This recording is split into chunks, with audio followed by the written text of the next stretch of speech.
గత కొన్ని రోజులుగా కొన్ని నెలలుగా మన రాష్ట్రంలో అల్చర్ చేస్తున్నటువంటి కోట్లాది మంది శ్రీవారి యొక్క భక్తుల మనోభావాలు దెబ్బతీసే విధంగా నడుస్తున్నటువంటి కల్తీ నెయ్యి విషయంలో మరి లడ్డూలు కలిపేటువంటి కల్తీ నెయ్యి విషయంలో మరి చాలా 2024 నుంచి ఇది 2024 నవంబర్ నెల నుంచి కూడా ఈ యొక్క రాష్ట్రంలో అనేక పరిణామాలను చోటు చేసుకున్నాయి. దానిపైన మరి సుప్రీంకోర్టు కూడా కలగజేసుకొని మరి ఒక సిట్టు సిబిఐ విచారణ జరిపించడం ఇవన్నీ కూడా మనకి తెలిసినటువంటి విషయాలు. దీన్ని పురస్కరించుకొని మరి ఈ మధ్యకాలంలో ఎందుకంటే ఈ రోజున అప్పుడున్నటువంటి ప్రభుత్వం వైఎస్ఆర్ ప్రభుత్వం అప్పుడున్నటువంటి టీటీడీ బోర్డు చైర్మన్స్ కానీ మెంబర్స్ కానీ అధికారులు కానీ తప్పిదాల వల్ల వాళ్ళు చేసినటువంటి పొరపాట్ల వల్ల ఏదైతే శ్రీవారి యొక్క భక్తులు మనోభావాలు దెబ్బతీసే విధంగా కోట్లాది మంది భారతదేశమే కాకుండా ఇతర దేశాల నుంచి కూడా మరి శ్రీవారి దర్శనం కోసం సంవత్సరాల తరబడి వేచి ఉండి వచ్చేటువంటి పరిస్థితులు మరి ఈ రోజున కల్తీ నెయ్యి అనేటువంటి పదంతో మరి గతంలో అనేకమైన ఆరోపణలు వచ్చినప్పుడు కూడా ఈ రోజున సిట్ కానీ సిబిఐ కానీ నిర్దిష్టంగా ఎక్కడా కూడా నెయ్యే వాడుతున్నారు అనేటువంటి పదం ఎక్కడ వాడ అసలు నెయ్యే లేదు అనేటువంటి నిగ్గు తెలిసినటువంటి పరిస్థితులు ఏదైతే పామాయిల్ని వాడి పామాయిల్లో కొన్ని 10-20 రూపాయలకు కొన్ని కెమికల్స్ని దాదాపు 68 లక్షల లీటర్లు పామాయిల్ని యూజ్ చేసి దాంట్లో కొన్ని మరి కెమికల్స్ కొన్ని వేల లీటర్స్ని తీసుకొని కెమికల్స్ని యూజ్ చేసి ఈరోజు అస్సలు నెయ్యి అనేటువంటి పదానికి నెయ్యి లేకుండానే ఆ లడ్డూలు తయారు చేసి అతి తక్కువ ఏదైతే 370-380 రూపాయలకి కోట్ చేసినటువంటి మరి 70-80 రూపాయలకి మాత్రమే ఇటు పామాయిల్ కానీ కెమికల్స్ కానీ ఒక 80 రూపాయలు 90 రూపాయలకి వాటిని కొని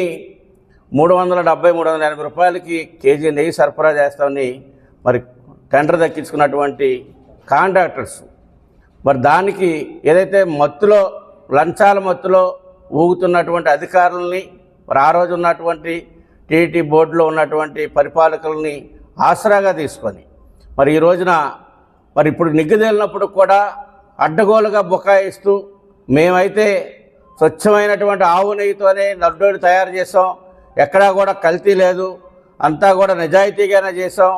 అని ఈ రోజున అన్నట్లుగా బుకాయిస్తున్నటువంటి వైఎస్ఆర్సీపీ నాయకులు దాన్ని పురస్కరించుకొని మన గుంటూరులో కానీ మరి అటు జరిగినటువంటి పరిణామాలు రెచ్చగొట్టేటువంటి ధోరణిని ఏదైతే ఈ రోజున రాష్ట్రంలో సాఫీగా పరిపాలన కొనసాగుతూ ఉంది, మరి అభివృద్ధి జరుగుతూ ఉంది, మౌలిక వసతుల కల్పన జరుగుతూ ఉంది, ఒకవైపున ఇండస్ట్రీసు కొత్త నూతన ఇండస్ట్రీసు మరి పెట్టుబడులు వస్తూ ఉన్నాయి, రాబోయేటువంటి 2-3 సంవత్సరాల్లో గణనీయమైనటువంటి అభివృద్ధి సాధించేటువంటి దిశగా ఈ రాష్ట్ర ప్రభుత్వం కూటమి ప్రభుత్వం ప్రయాణం చేస్తూ ఉంది. ఈ ప్రయాణంలో ప్రధాన భూమిక మరి జనసేన పార్టీ అధినేత పవన్ కళ్యాణ్ గారు ఈ యొక్క కూటమి ఏర్పడటానికి పవన్ కళ్యాణ్ గారు ముఖ్య కారకులు. మరి పవన్ కళ్యాణ్ గారు ఏదైతే అక్కడ తిరుపతిలో డిక్లరేషన్ చేశారో ఏదైతే సనాతన ధర్మం గురించి అదేవిధంగా ఇతర మతాలను గౌరవిస్తూ ఏ మతానికి కానీ ఏ మతానికి సంబంధించినటువంటి భక్తుల యొక్క మనోభావాలు దెబ్బతినకుండా వారు తీసుకున్నటువంటి నిర్ణయాలు వారు పరిపాలన చేసేటువంటి ఒక విధానాలను అనుసరిస్తూ ఉన్నారు. ఇది ఎప్పుడూ కూడా ఈ యొక్క కూటమి ఎక్కడా కూడా విచ్ఛిన్నం కాదు, చేలదు, ఇడిపోదు. ఇలాగే పదిలంగా ఉంటే మాకెక్కడా కూడా మనుగడ ఉండదు, వైఎస్ఆర్సీపీ అనేది కనుసూపు మేరలో కనిపించే పరిస్థితి ఉండదు, మళ్ళీ అధికారంలోకి రాలేము అన్నటువంటి భయాందోళనలతో ఏదైతే కుట్రపూరితమైనటువంటి అల్లకొల్లాలు సృష్టించి లా అండ్ ఆర్డర్ విఘాతం కలిగించి ఈ రాష్ట్రంలో శాంతి భద్రతలు కొరత వచ్చింది, రాష్ట్రపతి పాలన చేయండి, గవర్నర్ ఇన్వాల్వ్ కావండి అన్నటువంటి ఒక నినాదాన్ని తీసుకొచ్చే విధంగా ఈ రోజున వైఎస్ఆర్ పార్టీ నాయకులు కానీ మరి మాజీ మంత్రులు కానీ వారి యొక్క అధ్యక్షులు ఇచ్చినటువంటి డైరెక్షన్లో ఈ రాష్ట్రంలో అల్లకొల్లాలు సృష్టించి ఏదైతే కాదు వాళ్ళ తండ్రి గారు కానీ లేకపోతే ఉమ్మడి రాష్ట్రంలో హైదరాబాదులో మత కులాలు సృష్టించి ప్రభుత్వాలను పడగొట్టి నూతన ప్రభుత్వాలను ఏర్పాటు చేసేటువంటి దిశగా గతంలో చేసినటువంటి అనుభవాలు ఉన్నాయో ఆ అనుభవాల్ని అందిపుచ్చుకొని ఈ రోజున ఏదైతే నూతనంగా ఏర్పడినటువంటి రాష్ట్రంలో అల్లకొల్లాలు సృష్టించాలి. ఒకవైపున అమరావతిలో శరవేగంగా పనులు జరుగుతూ ఉన్నాయి. ఒకవైపున ఆంధ్ర ప్రజల జీవనాడైనటువంటి పోలవరం నిర్మాణం శరవేగంగా జరుగుతూ ఉంది. ఇవన్నీ కూడా అవుతూ ఉన్నాయి. మరి అదేవిధంగా ఇతర దేశాల నుంచి పెట్టుబడులు అధిక శాతంలో ఈ రాష్ట్రానికి వస్తూ ఉన్నాయి. భారతదేశంలోనే ఒక నెంబర్ 1 రాష్ట్రంగా తయారయ్యేటువంటి పరిస్థితి ఈ రాష్ట్రంలో కనిపిస్తూ ఉంది కూటమి ఆధ్వర్యంలో. ఇలాగే ఈ యొక్క కూటమి ప్రభుత్వం అటు మోడీ గారి సహకారంతో ఇక్కడ పవన్ కళ్యాణ్ గారు అదేవిధంగా చంద్రబాబు నాయుడు గారి యొక్క సారథ్యంలో నడిస్తే భవిష్యత్తులో ఎన్నడూ కూడా మాకు ప్రభుత్వాన్ని మళ్ళీ మేము ఏర్పాటు చేసుకోవడానికి అవకాశం ఉండదు అనేటువంటి దురుద్ద ఆలోచనతోనే, ఒక కుట్రపూరితమైనటువంటి ఆలోచనతో ఈ రోజున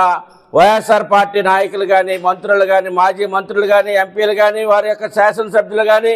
వారి యొక్క ముఖ్య నాయకులు కానీ ఈ రోజున విసంగక్తా ఉన్నారు. ఈ రాష్ట్ర ప్రభుత్వం కొనసాగిస్తున్నటువంటి పరిపాలన పైన విసంగక్తా ఉన్నారు. ఏదైతే అడ్డగోలుగా ఈ రోజున తిరుపతి భక్తుల యొక్క మనోభావాలను దెబ్బతీసి అడ్డగోలుగా ఆ రోజున వారి పరిపాలన ఉన్నట్టు అడ్మినిస్ట్రేషన్ పూర్తిగా నాశనం చేసినటువంటి చరిత్ర కూడా వైఎస్ఆర్ పార్టీ ఆ రోజు టీడీటీ బోర్డులో ఉన్నటువంటి నాయకులకే దక్కుతుంది. ఈ రోజున ఏదైతే చాలా అభండారాలు వేస్తూ ఈ ప్రభుత్వం పైన, ప్రభుత్వమే ఏమీ లేకుండా మా పైన నిందేసిందని చెప్పి, ఎక్కడా కూడా సిట్ కానీ సిబిఐ కానీ నిర్దిష్టంగా కల్తీ జరగలేదని కానీ, అన్ని చోట్ల కూడా దాంట్లో పామాయిల్ యూజ్ చేశారని, అదేవిధంగా కెమికల్స్ యూజ్ చేశారని, ఇంకా కొన్ని రకాలైనటువంటి పదార్థాలు దాంట్లో యూజ్ చేశారని చెప్పేసి స్పష్టంగా సిట్ కానీ సిబిఐ కానీ ఇస్తే, ఈరోజు అడ్డగోలుగా దబాయిస్తూ ఏదైతే ఈ ప్రభుత్వం కొనసాగిస్తున్నటువంటి అభివృద్ధి సంక్షేమ ఫలాలను ప్రజలకు అందకుండా ప్రజల యొక్క మైండ్ని డైవర్ట్ చేసి ఈ ప్రభుత్వం మీద నిందలేసేటువంటి పరిస్థితిని కొనసాగిస్తూ ఉన్నారు. ఇప్పటికైనా చెప్తా ఉన్నాం, వైఎస్ఆర్ పార్టీ నాయకులకు కానీ, వారి అధ్యక్షుడు జగన్మోహన్ రెడ్డి గారికి కానీ, మీరు ప్రజల పక్షాన్ని మాట్లాడండి, ప్రజల పక్షాన్ని పోరాడండి. ఈ ప్రభుత్వం ఎక్కడ తప్పు చేస్తుందో దాన్ని పట్టుకోండి, ప్రజల పక్షాన్ని మీరు పోరాటం చేయండి, నిలబడండి. మీకు మనుగడ ఉంటుంది తప్పించి అభివృద్ధిని అడ్డుకునే విధంగాను, సుపరిపాలన అడ్డుకునే విధంగాను, ఎక్కడ అబద్ధాలని నిజం చేసేటువంటి దిశగా మీరు ప్రయాణం చేస్తే మీరు ఎక్కడా కూడా పుట్టగతులు ఉండవని చెప్పేసి తెలియజేస్తా ఉన్నాం. ఇప్పటికైనా మీరు ఆ పెడదారిని విడనాడి మంచి మార్గాన్ని ఎన్నుకొని రాష్ట్ర ప్రభుత్వం చేస్తున్నటువంటి మంచిని స్వాగతించండి. రాష్ట్ర ప్రభుత్వం ఎక్కడైనా కానీ తప్పులు చేస్తే దాన్ని నిలదీయండి, ప్రజలందరూ కూడా హర్షిస్తారని చెప్పేసి తెలియజేస్తూ ఇప్పటికైనా విధానాలను విడనాడాలని చెప్పేసి వైఎస్ఆర్ పార్టీని, వారి యొక్క అధ్యక్షులు కానీ, వారి నాయకత్వాన్ని కానీ హెచ్చరిస్తా ఉన్నాం. జనసేన పార్టీ నుంచి రాష్ట్ర వ్యాప్తంగా అన్ని ప్రాంతాల్లో కూడా జనసేన పార్టీ దీన్ని బలంగా తీవ్రంగా ఖండిస్తూ ఉందని చెప్పేసి తెలియజేస్తా ఉన్నాం.